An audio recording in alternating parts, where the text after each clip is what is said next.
Good morning again and welcome to CBA's weekly blog. Today I'm joined by Joanne O'Brien, who's our legal expert, and been working with Joanne for many years now. And well, Joanne, good morning and welcome.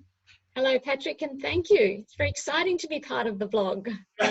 Well, this is a new way of operating for all of us. And as I mentioned last week, all our consultants are working from home. So let me ask you that question. How are you finding working from a home office?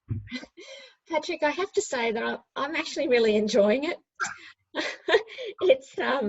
It's really nice not to have to think that I'm going to get in the car after my lovely leisurely morning walk and, face the traffic, and it's taken a bit of the time pressure off the morning. So I'm actually enjoying it. I have to agree. As you know, I travel around Australia a lot, and I've just been amazed how much extra time I seem to have now when I'm on a plane or driving somewhere. So that's certainly an upside of what's happening to us right around the country. But Yeah. more importantly, given that you also move around a lot, how are you maintaining contact with your clients at this stage as well?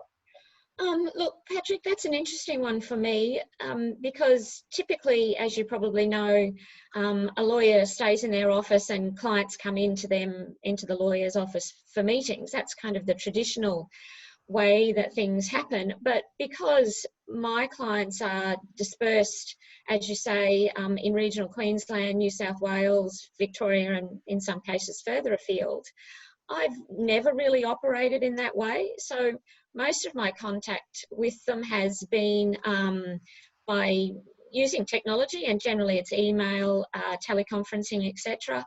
And then on those great occasions when we get to go out to the regions and actually see them in their home environment, it's as you know, I really enjoy those opportunities. But to that extent, it's been just the same as normal for me in many, many ways. Yes, so it's just a matter. It's comforting for clients to know that you're there still and you're on the other end of the phone or the video conference, and you can help guide and advise them as you always do, particularly through this. Yeah, and it's one thing that we, I guess we're kind of patting ourselves on the back about a bit at the moment, but we invested some time ago in secure remote connections for all of our professional staff. So there's not been a question of, at the last minute scramble to make sure we've got cybersecurity covered. It's been relatively seamless from a business perspective for us. Good to hear. So Joanne, let's get on to the topic of our blog this week, which is how do boards maintain their governance structures using technology throughout this coronavirus pandemic, this crisis?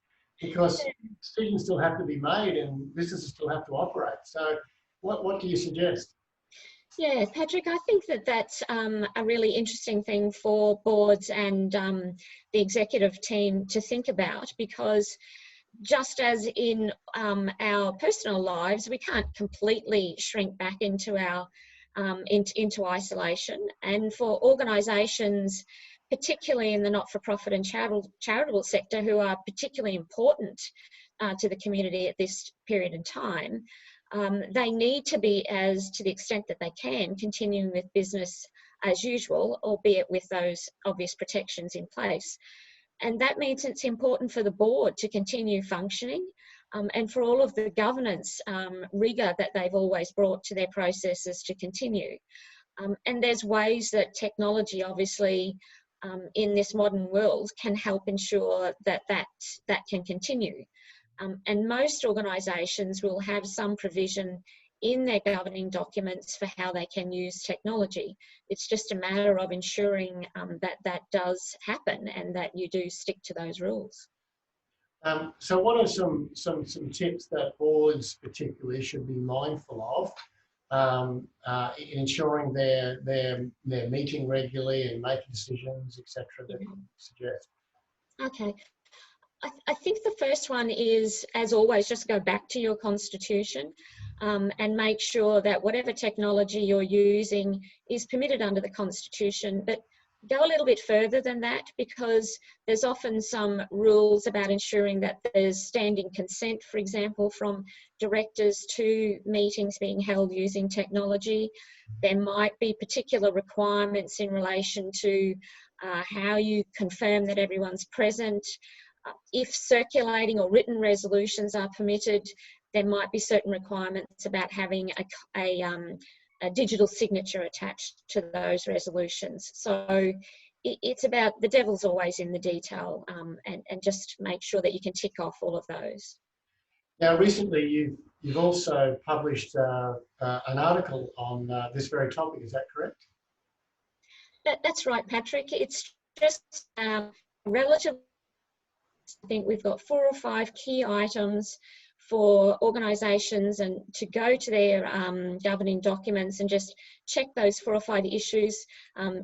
Make sure that they know what the requirements are and what they need to do. And there's some tips there about particular dangers that they might like to look out for. So it was designed to just be a very, I guess, user-friendly way, and also not to create this overly burdensome long checklist of things to do. It's got the key issues that you need to cover off.